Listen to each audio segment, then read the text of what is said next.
if we look at them instead and reframe them that, oh my gosh, they did it, that means I can do it too. And we use that to build momentum and fuel to continue and even maybe more enthusiastically pursue what God is calling us to do, whatever that looks like. You know, for me, many of y'all know I'm writing my first book, and I have seen so many women launch books.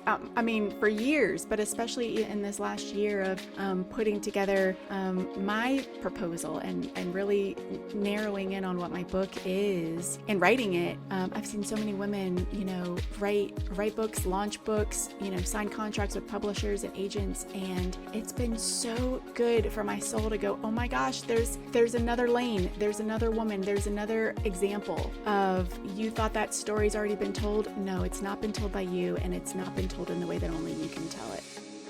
You're listening to the Big Ideas Podcast with Ashlee Ilg. Tune in for honest conversations as we pursue bold dreams, redefine what is possible, and empower the next generation to live big. You'll hear stories that prove over and over again that just because something wasn't a part of our plan doesn't mean it won't be used for our good. Whether you're already an entrepreneur, you dream of becoming one, or you're raising the next generation of entrepreneurs, this podcast is for you. There's no time to waste on your big ideas. So let's get started. Here's your host, Ashlee Ilg. Hey everybody, welcome back to the Big Ideas Podcast. I'm Ashlee Ilg, and today it's just me here in the studio recording. I have had this message sort of on my heart for several weeks now as we've been interviewing just amazing women and my husband as they have shared just incredible stories, incredible testimonies, and proof of how God is showing up so big in their life, and just the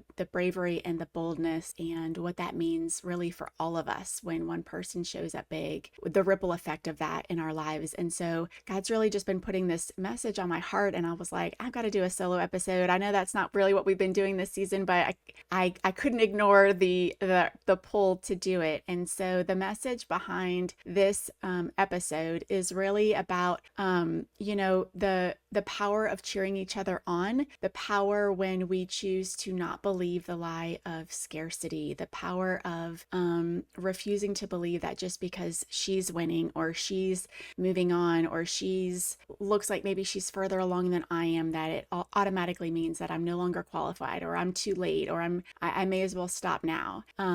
Because I think there can be a tendency, if we're not careful, to, and I'm just going to jump right in, but I think that there can be an easy tendency when maybe somebody we're watching or somebody that we see or somebody that we're really close with starts to make progress and starts to really have that recognition or that platform or that success that they've been working towards. It can, if we're not careful, it can make us feel like, well, if like I said, if she's winning, then there's no more room for me to win as well. And this episode, we're really going to just, dig into that lie. We're going to reframe the lie and talk about what's actually true. And tons of examples, including a lot of the women that you've heard from this season, and really what we can do to in a practical way, stand strong against falling for that, if she's winning, then I no longer have space to. The idea of collaborating over competing with each other, I think it can be kind of trendy, but I think it's a condition of our heart. It's a condition of our attitude. It's a condition of our spiritual life. And so it's nothing that we should be taking lightly. And so I wanted to give this message its own category and its own episode because I feel like it's weighty. It's got some weight to it. And I think it matters. And so, to kind of get started, and sort of a recap of what these past episodes in this entire season 3 have been all about is not just celebrating how far, these women have come in their individual stories. And like I said, they're really powerful testimonies of stepping out and trusting God, especially in some pretty bizarre or traumatic or just unknown situations, good, bad, or not. And watching God just take what we thought the story was going to be or the plan looked like and just kind of flipping it over and being like, no, watch, I've got something even better planned. What you couldn't see me doing in the background, I'm going to bring to light now, and it's going to be amazing. And not just sugarcoating it, but we've talked about the hard stuff. We've talked about, we can't put a big bow around a lot of these stories. A lot of us are still walking through them and we don't know how the story ends, but we can see God's goodness goodness, we can see his faithfulness all along the way. And so I think in a scenario or an environment like this where we are putting stories on in the spotlight to say, look what God is doing, look what I'm accomplishing with God, it could be really easy for listeners or onlookers to say, so good for you, that's so good for you. But now that means that, what does that mean for me? And so, like I said, I think we really need to ask God, like, what's going on? When I see somebody succeed and I'm not automatically cheering for them and excited for them, that should be a red flag for us to be like, this isn't good, this isn't healthy, this isn't fruitful, and really take that as an opportunity, as a moment, as an indicator that there's something maybe not right inside our heart, inside our spirit, not necessarily even toward that person, but just in general of watching other people succeed. How does that make you feel? What does that make you feel about your journey? How does that make you feel about what you've been overcoming or what you've been working to overcome, whether you see results from it or not? I think it's safe to say, and I'm not trying to over spiritualize this, but there is an enemy out there. There is an enemy out there that wants to slow us down and make us believe all kinds of crazy lies.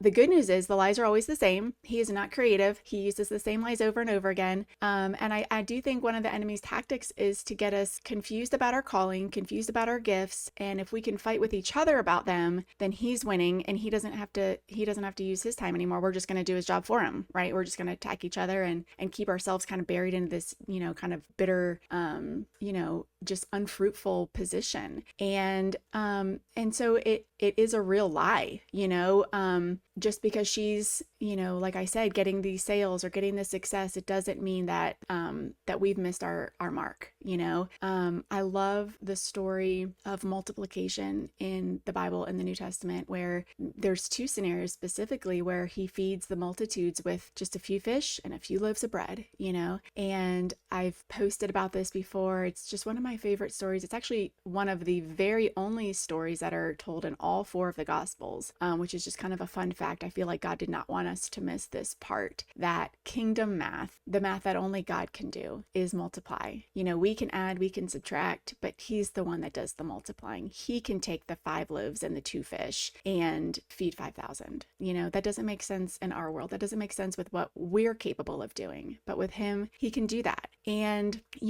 I love that story too, because he's not just feeding me. He's not just feeding you. He wants us to be fed so that we can go out and continue on our way, continue on our journey, strengthened and energized and nourished, so that we can be healthy and whole to go nourish and strengthen others on our journey, right? And so it's never just about us. And I think that's why this lie of scarcity can carry so much weight, because if we are spending our time not cheering each other on, or canceling out this effect of what multiplying could be, it's just not going to work. I can even think back to like as a child and teenager and even in college, where I did a lot of sports. I was in a ton of athletics, and I was super academic and focused on a lot of those things. And so it was super competitive. And I love being competitive. I love pursuing goals. You guys know all this about me. As long as I'm competing against the right thing, right? And it was easy in those days to look at our opponents and think, I'm competing against her maybe for this sport, or in academics, I'm competing against this person for a scholarship, or, the early days of when I was working corporate, I'm competing almost against my employees for these raises and for the recognition that this job was done well by me. And it was like these scenarios that just fed this competitive spirit, this competitive edge. And while that's not bad, to some extent that's not good to be, hoping that somebody else doesn't win so that you do. But being competitive in general, I'm not saying that's bad. But it was really easy in those seasons to maybe develop this habit of like, anybody else in the same lane as me is automatically my competition. I automatically want her to do poorly, or I automatically want myself to do better than her so that I can win the game, or I can earn the scholarship, or I can earn the raise, or whatever the scenario might be. And so as adults, adults now, there needs to be this shift of just a different mentality about the women that are around us. I think that's honestly one of the things I love about being in business is that you don't have to compete. If we're all in our own lane and we're all pursuing what that business idea or the product or whatever it is, whatever we're passionate about, there can be so much more room for everybody else. We don't have to go into these business environments and just entrepreneurial pursuits with the same, corporate or college-y, academic, whatever, kind of immature competitiveness. And I hope that's making sense. I'm trying to kind of draw a comparison between like when we were younger and this was sort of acceptable behavior to now as adults, this is no longer going to get us where we want to get, right? We have to let some of these older, immature, it worked maybe in a school scenario or an athletic scenario, but to quote unquote get ahead, we need to lean more into the multiplying effect of working in unison with God and letting Him, raise us up in due time and cheering on all the women around us, which really, it brings me into the second point really of just reframing what this lie looks like, that when other people win, especially if they're in sort of that same category or lane or genre or pursuit that we are, it should really give us proof that it's possible, the whole mentality that if she can do it, I can do it, and we've had so many great examples on the podcast this season. Hey friend, I wanted to take a quick pause to ask if you've taken the quiz yet to find out what type of dreamer are you. It's super important to discover what's working for you, but also some things that may be keeping you from really pursuing your greatest purpose. It takes just 2 minutes to find out if you're the skimboarder, the sunbather, the sandcastle builder, or the surfer babe. So jump over to dreamerquiz.com and be sure to share your results and tag me in it. Now back to the show. So many examples of women rising and doing what they're called to do and stepping out and being bold and brave. And when we watch them, we can look at them and say, oh my gosh, just like them, I can also do it. It can actually help us build momentum in our own journeys if we let it. We can use it to almost be like a mirror where her win means that we also can win. Her bravery, when we see the heart behind it and we can hear the story and we can hear how they're linking arms with God, we know that we serve the same God. And if He can do it for them, He can do it for us. Her story almost becomes fuel for our own. A couple that just quickly come to mind, like Whitney Aiken, when she talked about writing her first book. Her book is called Overlooked, and she comes from a position of feeling unseen for most of her life. And that was literally the position that God used to write this story and to relate with so many women. And the book has been super, super successful, all because she took what she thought was a weakness and she stepped out and took that exact message. And that was like her strength, right? Just like Beth Tanner, kind of along the same lines, like literally what she felt were her biggest inadequacies of, like learning disabilities and being called to homeschool and then having zero business experience or even what she would consider like a personality that you would think would need to be, this business owner type of person. She surrendered all of that. And God said, it's literally because of what you think are your weaknesses that are now with me going to become your strengths. And that's what people are going to see. And that's what's going to give other people permission to say, oh my gosh, if she can do it, I can do it. Right. Just like Lauren Karitko, mama 5, starting a business, another business, in the midst of raising littles and teenagers and, sending her oldest off into the world and just all of these seasons that are massive, monumental moments for like any mom. And yet here she is also going, oh my gosh, God's calling me to this. Let me make it work. Let me figure it out. Let me partner with Him. And it's like all of these women that we can look at, and I can just literally go all the way through, the scenario. Meg Engie, right? She leaves this entire career that she's building, this massive ministry, global ministry with her husband, planting a church, and she feels God calling her to start an event planning business. And she says, okay, we're going to do this. And even after she says, okay, it's still weeks, y'all, weeks. I love this story so much. It wasn't an hour, it wasn't a day, it was weeks that she spent just at the feet of Jesus asking, okay, well, now what, And then to kind of watch that whole story continue to unfold. And I mean, y'all can hear it on the full episode episode of just what God did with that obedience. And again, it's like, no, everybody loves to share the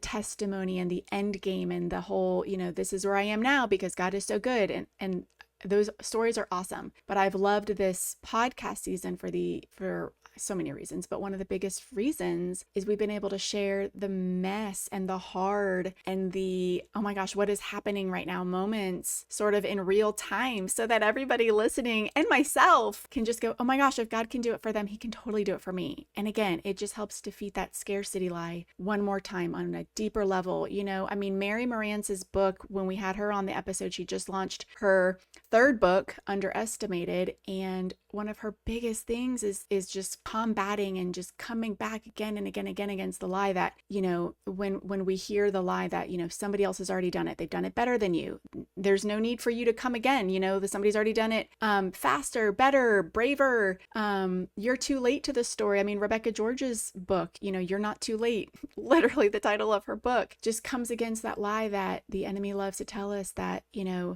looks like somebody else just finished what you were trying to do, so you don't have to do that anymore. Take that off your plate. There's no need for you to use your gifts anymore. Again, their books specifically just really counter that whole idea that it's already been done. It's already been done better. It's already been done by somebody that the world wants to listen to.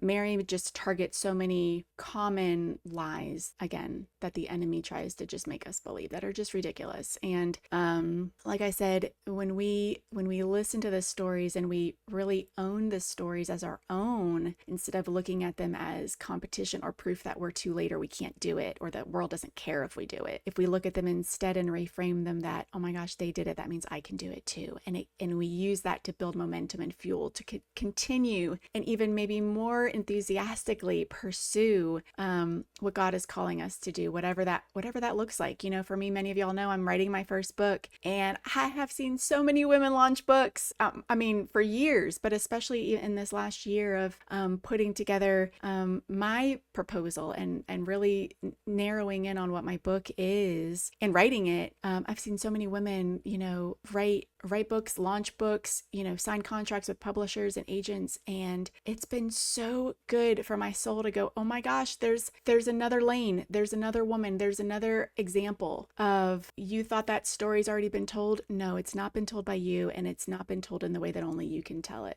And there's a whole audience out there, whether it's a book, whether it's a speaking platform, whether it's any sort of business, whether it's a calling to become a mom, become a wife, become whatever it is that, to adopt. We've talked about adoption several times in this season.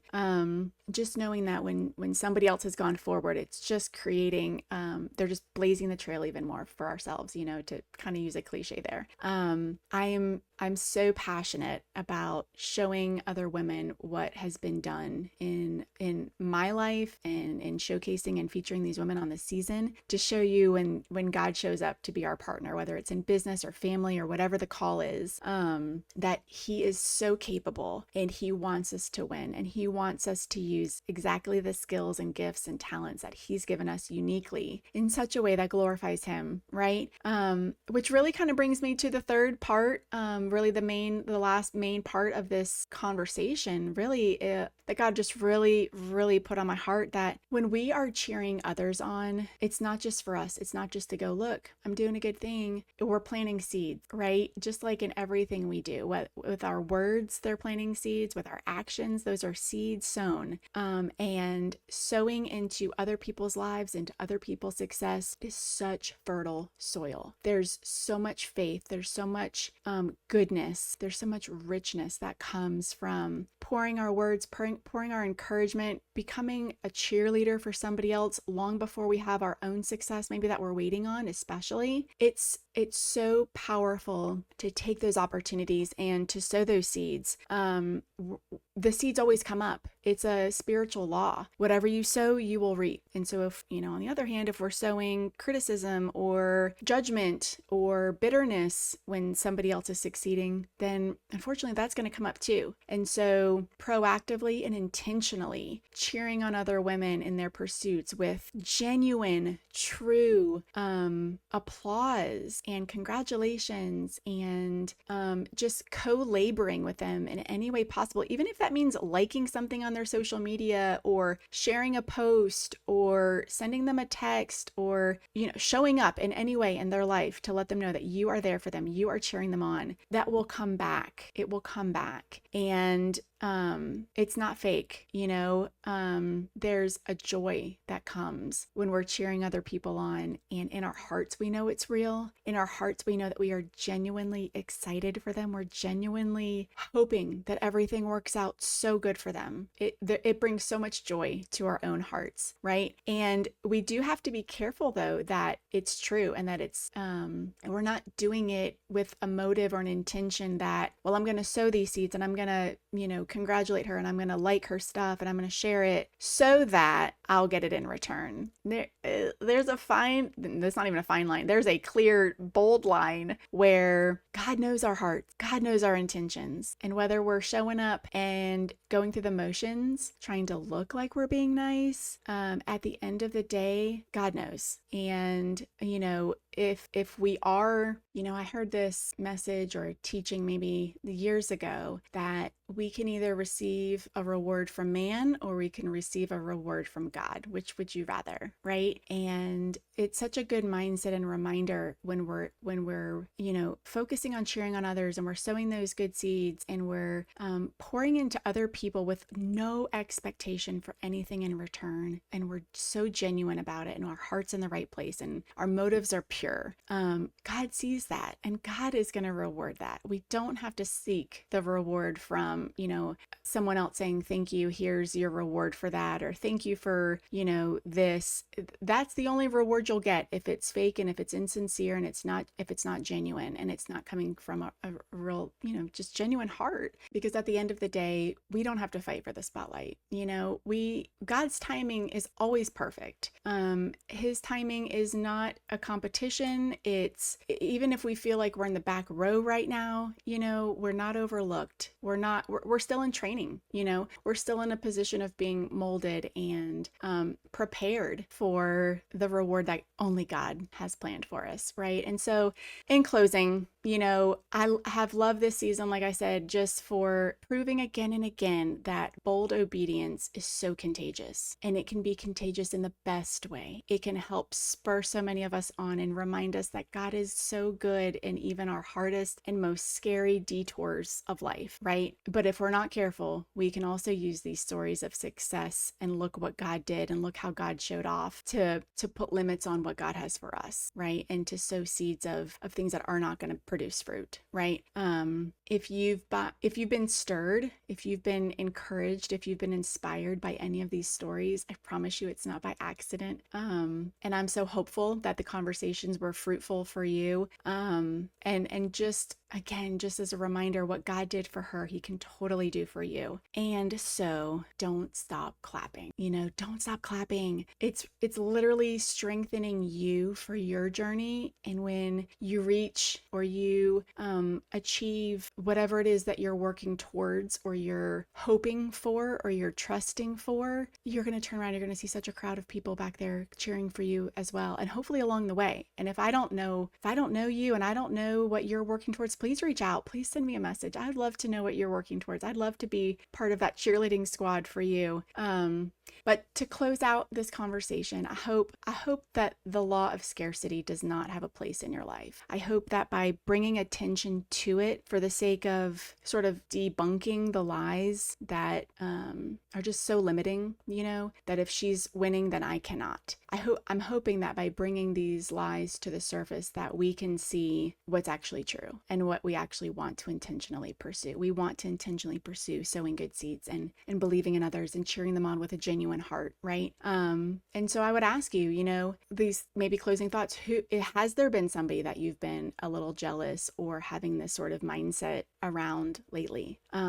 What could you do to cheer for her instead, like starting today? Like, can you go find something of hers maybe on social media, like I said, to like or to share or to show up in some way in her life to let her know, like, I'm in your corner for real. real. I've got your back, and I'm really hoping you win really, really big. Is there somebody in your life that comes to mind? Take action on that right away. Defeat that lie, defeat that mindset, and just see what happens. Watch the ripple effect of that obedience and that genuine cheering for somebody else. I'd also love to know whose win inspired you the most from this season. From episode 31 with Aaron Weathers all the way through the end of this episode, I'd love to know, was there one story that really stuck out to you, one testimony, one woman's overcoming that you were like, oh my gosh, because I heard that, now I know that I can do this. I would love to know that. And then finally, we kind of talked about this already, but ask God, go to him in prayer and ask God, reveal my heart condition, reveal what my true mindset is around scarcity. Is there something in your life that you need to start trusting around more and believe that there's room for your story too? I would just ask God in prayer between you and him, God, reveal to me any signs of scarcity in my life, any signs that I'm not trusting you, or I'm putting somebody else's story almost in a position of creating fear in my own life. Ask God to reveal that to you. And get rid of it and just move on. It's just such a better place to be, honestly, to, like I said, just find that joy when we're all cheering for each other. It's amazing. And, I've been so thankful for y'all. I've said this before, but I think this season on the podcast has been, for me, maybe more than for anybody else. The stories have been so soothing and healing and inspiring for me and my story and my journey right now. And it's been so good. And so if this season has been encouraging to you, I'd be so thankful if you would tell a friend, if you'd leave a review, leave a comment, share the episodes, and of course, keep clapping. The party is just getting started. We have so many more plans in the works. We have so many more conversations to have, so many more big ideas to share. And so I'm so thankful for y'all for following along and being a part of this journey. We're so thankful. So until next time, keep those big ideas coming, and we will see you soon. Hey friends, thanks so much for tuning in today. Before you go, it would mean the world to me and my family if you would share this episode with at least one person who you think might benefit from this message. And of course, be sure to subscribe so you don't miss future episodes. You can also follow me at Ashlee Ilg on Instagram to keep up with our adventures and for continued encouragement as you pursue your big ideas. Thanks again for joining us. Until next time.